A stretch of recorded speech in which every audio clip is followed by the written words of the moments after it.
नमस्ते। मैंने last video में अपना सोशियोलॉजी गेट एग्ज़ाम का एक्सपीरियंस शेयर किया था।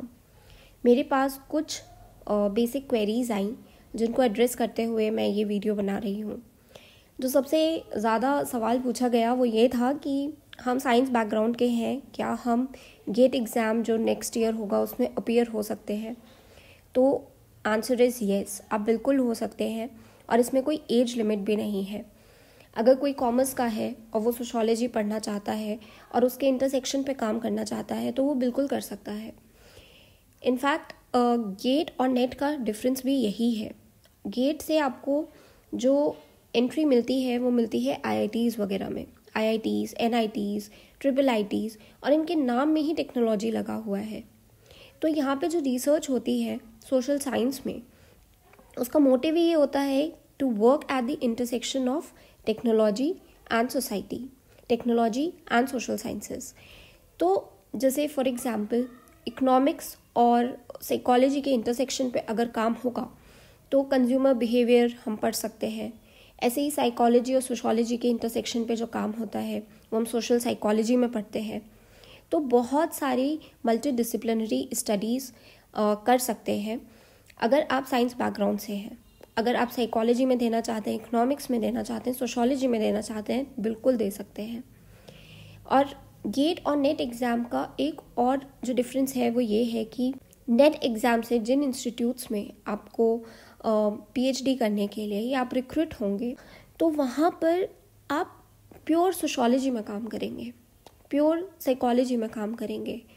और अगर इंटरसेक्शन होगा भी तो वो सोशल साइंस और सोशल साइंस के सब्जेक्ट्स में होगा, जैसे कि पॉलिटिकल साइंस और सोशोलॉजी, ये दोनों सोशल साइंस के सब्जेक्ट्स हैं।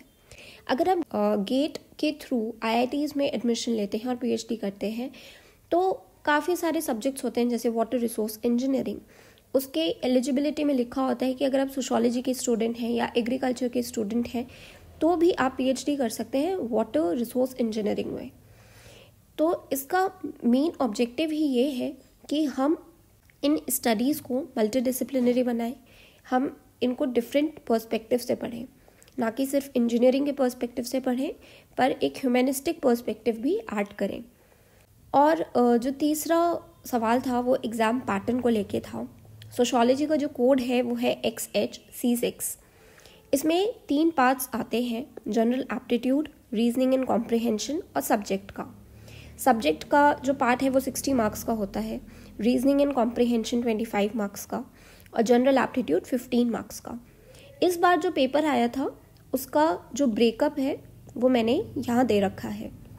तो 5 क्वेश्चंस जो थे वो 1 मार्क के थे और 5 क्वेश्चंस 2 मार्क्स के थे जनरल एप्टीट्यूड में, और इन सब में नेगेटिव मार्किंग थी। 1 मार्क वाले क्वेश्चन में 1/3 की, जो 2 मार्क्स के क्वेश्चन थे उनमें 2/3 की। और ऐसे ही रीजनिंग एंड कॉम्प्रिहेंशन में हमारे 15 क्वेश्चंस थे 1 मार्क के, 2 मार्क्स के। ये जो मैंने हाईलाइट कर रखा है ये MSQs थे, मल्टीपल सेलेक्ट क्वेश्चंस।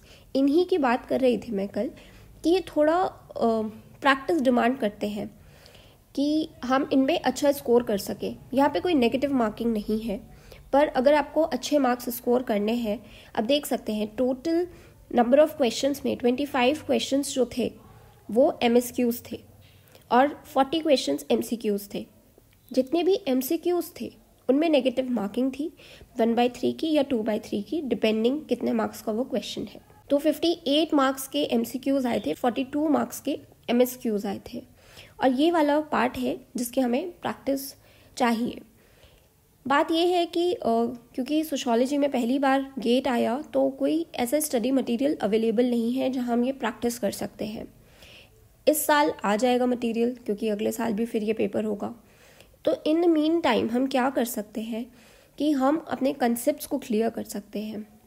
इस पेपर को देने के बाद एक चीज़ और रियलाइज़ हुई कि जितनी भी हम थ्योरी पढ़ते हैं उसको अप्लाई करना। फॉर एग्जाम्पल जो डर्काइम है उन्होंने 4 टाइप्स के सुसाइड्स बताए हैं। तो हम क्या कर सकते हैं फॉर प्रैक्टिस कि न्यूज़पेपर पढ़ते हैं, कुछ पढ़ते हैं, जहाँ भी सुसाइड आया we can take a note of it and think कि ये कौन से वाले टाइप ऑफ सुसाइड में फिक्स होगा।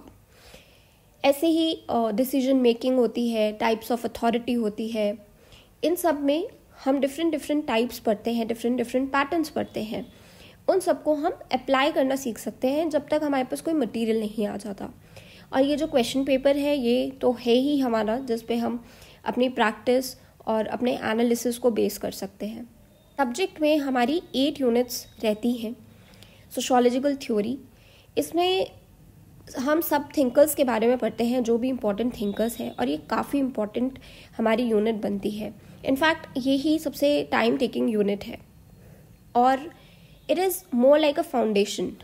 अगर आपकी फाउंडेशन स्ट्रॉन्ग है, आपका सब्जेक्ट भी जो सुपर स्ट्रक्चर है वो भी स्ट्रॉन्ग होगा। तो सोशियोलॉजिकल थ्योरी जो है ये थोड़ा टाइम लेगी और समझने में कुछ थिंकर्स को थोड़ी डिफ़िकल्टी भी होती है, क्योंकि कई बार वो बहुत कॉम्प्लेक्स हो जाता है। पर अगर अच्छे से समझा जाए और कॉन्सेप्ट्स की क्लैरिटी के साथ हम एक एक थिंकर को समझें तो आगे की 7 यूनिट्स बहुत ईजी हो जाती हैं। सेकेंड यूनिट जो आती है हमारी वो है रिसर्च मेथडोलॉजी एंड मेथड्स। ये एक वो यूनिट है जो आपको प्री PhD कोर्स वर्क और हर जगह ये पढ़ाई जाती है। इनफैक्ट अभी आप MCOM कर रहे हो कॉमर्स में या इंग्लिश में अपना कोई कोर्स कर रहे हो, हर जगह रिसर्च मेथडोलॉजी बहुत इंपॉर्टेंट हो गया है। जितना भी सिलेबस चेंज हुआ है डिफरेंट यूनिवर्सिटीज़ में, ये एक वो पार्ट है जो हर जगह पढ़ाया जा रहा है। सोशियोलॉजिकल कॉन्सेप्ट्स, यहाँ पे आप इसको एक ग्लॉसरी की तरह समझ लीजिए, क्योंकि यहाँ पे जितने भी कॉमन वर्ड्स होते हैं सोशियोलॉजी में, जैसे कि इंस्टीट्यूशंस हो गया, कम्युनिटी हो गया, इनको इन डेप्थ यहाँ पे एक्सप्लेन करते हैं, समझते हैं कि जहाँ पे इंस्टीट्यूशन वर्ड आएगा उसका क्या मीनिंग है, कम्युनिटी है उसका क्या मीनिंग है, फैमिली मैरिज किनशिप है, इन सब का क्या मीनिंग है। तो सोशियोलॉजिकल कॉन्सेप्ट्स भी सोशियोलॉजिकल थ्योरी की तरह आपका बेस बनाता है और यूनिट्स को समझने के लिए और पूरा सब्जेक्ट को इन डेप्थ समझने के लिए। Agrarian sociology and rural transformation, इस यूनिट में हम सोशल चेंज के एस्पेक्ट्स देखते हैं कि सोशल चेंज और सोशल ट्रांसफॉर्मेशन जो हो रहा है उसको यहाँ पढ़ा जाता है। फैमिली मैरिज किनशिप, हम सोशियोलॉजिकल कंसेप्ट्स में भी ये पढ़ते हैं, पर इस वाली यूनिट जब हम इसको एज अ यूनिट लेकर चलते हैं तो हम यहाँ पढ़ते हैं कि डिफरेंट थिंकर्स ने क्या क्या स्टडी करी थी। डिफरेंट सोशियोलॉजिकल जो हमारे इंडियन थिंकर्स हुए, जैसे कि इरावती कर्वे और AM शाह, इन लोगों ने क्या क्या स्टडी करी और क्या क्या कंक्लूजन्स दिए। क्या हमारी फैमिली न्यूक्लियर होती जा रही है, क्या हम अभी भी जॉइंट फैमिली की तरह रहते हैं, तो यहाँ सारे वो एस्पेक्ट्स कवर होते हैं। Indian society sociology of India में हम इंडियन सोशियोलॉजिकल थिंकर्स के बारे में इन डेप्थ स्टडी करते हैं और जो जो कॉन्सेप्ट्स हमें पढ़ने हैं एक थिंकर से रिलेटेड, वो गेट के सिलेबस में बहुत ही अच्छे से मेंशन्ड है। उन्होंने ब्रैकेट्स में बहुत अच्छे से मेंशन कर रखा है। आगे आने वाले वीडियोस में मैं एक एक जो यूनिट है उसका सिलेबस भी बताऊंगी और उसके साथ उसके जो क्वेश्चंस आए थे इस बार वो भी हम डिस्कस कर सकते हैं। 7th और 8th unit social movements and sociology of development. In units में हम इकोनॉमिक्स के एस्पेक्ट्स पढ़ेंगे। मूवमेंट्स में हम देखेंगे कि एजिटेशन, प्रोटेस्ट, इन सब में क्या डिफरेंस होता है, कैसे एक मूवमेंट को मोबिलाइज कराया जाता है।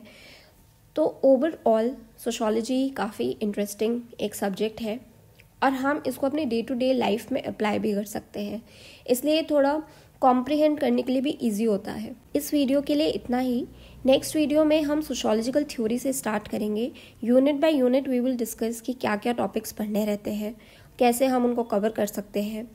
और जो भी इस बार गेट के क्वेश्चंस आए थे, जो 40 क्वेश्चंस थे सोशियोलॉजी के, आप देख सकते हैं 8 यूनिट्स हैं, तो मान लें ऑन एन एवरेज कि 5 क्वेश्चन हर यूनिट से आए थे, तो हम वो 5 to 6 क्वेश्चंस हर यूनिट का ओवरव्यू लेते हुए वो डिस्कस करेंगे। Thank you.